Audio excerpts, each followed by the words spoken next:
کے متعلق کچھ سوالات پوچھیں۔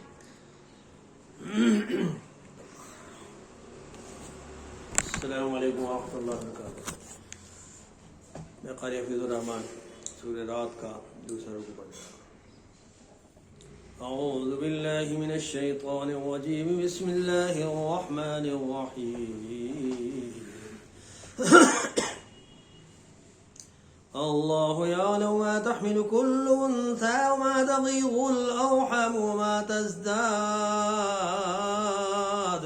وكل شيء عنده بمقدار، عالم الغيب والشهادة الكبير المتعال، سواء منكم من أسر القول ومن جهر به ومن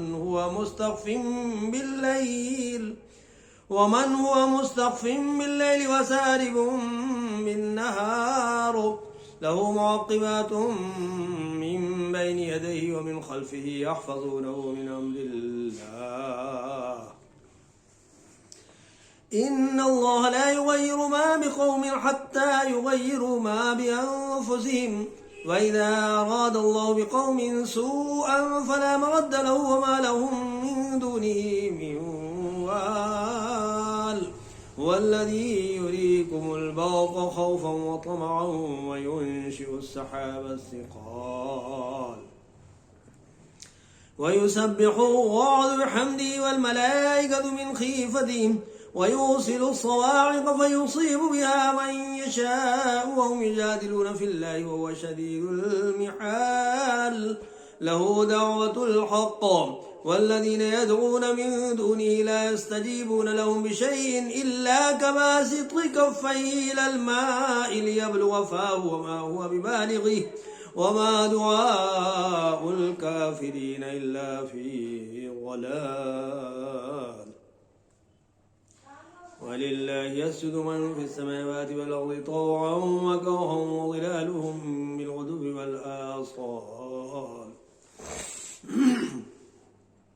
قل من رب السماوات والأرض قل الله، قل فاتخذتم من دونه أولياء لا يملكون لأنفسهم نفعا ولا ضرا، قل هل يستوي الأعمى والبصير أم هل تستوي الظلمات والنور أم جعلوا لله شركاء خلقوا كخلقه فتشابه الخلق عليهم، قل الله خالق كل شيء وهو الواحد القهار، أنزل من السماء ماء فسالت أودية بقدرها فاحتمل السيل زبدا رابيا ومما يوقدون عليه في النار ابتغاء حلية أو متاع زبد مثله كذلك يضرب الله الحق والباطل، فأما الزبد فيذهب جفاء وأما ما ينفع الناس فيمكث في الأرض كذلك يضرب الله الأمثال، للذين استجابوا لربهم الحسنى والذين لم يستجيبوا له لو أن لهم ما في الأرض جميعا ومثله معه لافتدوا به، أولئك لهم سوء الحساب ومأواهم جهنم وبئس المهاد، صدق الله العظيم۔ ترجمہ سماعت فرمائیں۔ پناہ مانگتا ہوں اللہ کی شیطان مردود سے۔ شروع کرتا ہوں اللہ کے نام سے جو نہایت مہربان نہایت رحم والا ہے۔ اللہ تعالیٰ کو سب خبر رہتی ہے جو کچھ کسی عورت کو حمل رہتا ہے اور جو کچھ رحم میں کمی و بیشی ہوتی ہے، اور ہر شے اللہ کے نزدیک ایک خاص اندازے سے مقرر ہے، اور وہ تمام پوشیدہ اور ظاہر چیزوں کو جاننے والا ہے، سب سے بڑا اور عالی شان ہے۔ تم میں سے جو شخص کوئی بات چپکے سے کہے اور جو پکار کر کہے اور جو شخص رات میں کہے اور جو دن میں چلے پھرے، یہ سب خدا کے حکم کے علم ہے، خدا کے علم میں برابر ہیں۔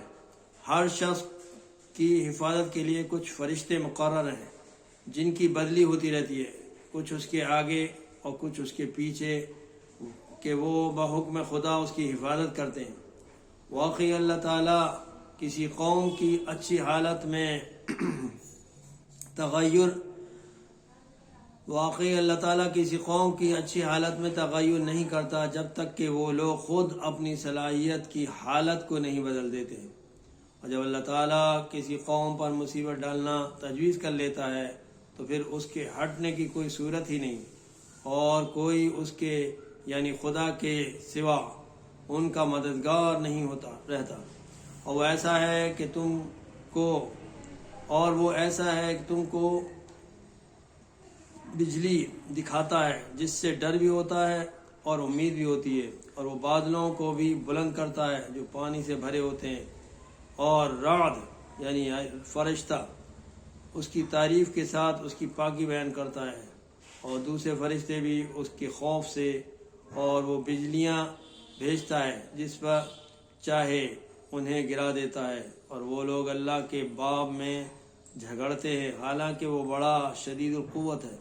سچا پکارنا اسی کے لیے خاص ہے، اور اس کے یعنی خدا کے سوا جن کو یہ لوگ پکارتے ہیں اور ان کی درخواست کو اس سے زیادہ منظور نہیں کر سکتے جتنا پانی اس شخص کی درخواست کو منظور کرتا ہے جو اپنے دونوں ہاتھ پانی کی طرف پھیلائے ہوئے ہوتا ہے تاکہ وہ اس کے منہ تک اڑ کر آ جاوے، اور اس کے منہ تک از خود آنے والا نہیں، اور کافروں کی ان سے درخواست کرنا محض بے اثر ہے، اور اللہ ہی کے سامنے سب سر خم کیے ہوئے ہیں، جتنے آسمانوں میں ہیں اور جتنے زمین میں ہیں، خوشی سے اور مجبوری سے، اور ان کے سائے بھی صبح و شام کے وقتوں میں۔ آپ کہیے کہ آسمان اور زمین کا پروردگار کون ہے؟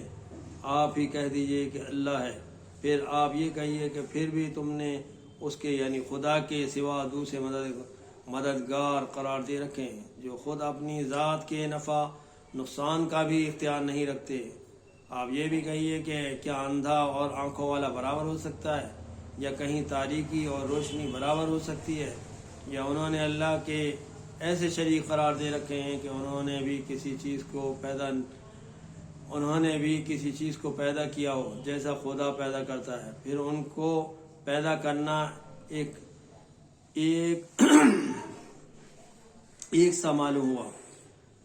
آپ کہہ دیجئے کہ اللہ ہی ہر چیز کا خالق ہے اور وہی واحد ہے، غالب ہے، اور اسی اللہ تعالیٰ نے آسمان سے پانی نازل فرمایا، پھر نالے بھر کر اپنی مقدار کے موافق چھلنے لگے، پھر وہ سیلاب خس و خاشاک میں کو بہا لایا، اور جو اس پانی کے اوپر آ رہا ہے، اور جن چیزوں کو آگ کے اندر زیور اور اسباب بنانے کی غرض سے تپاتے ہیں اس میں بھی ایسا ہی میل کچیل اوپر آ جاتا ہے۔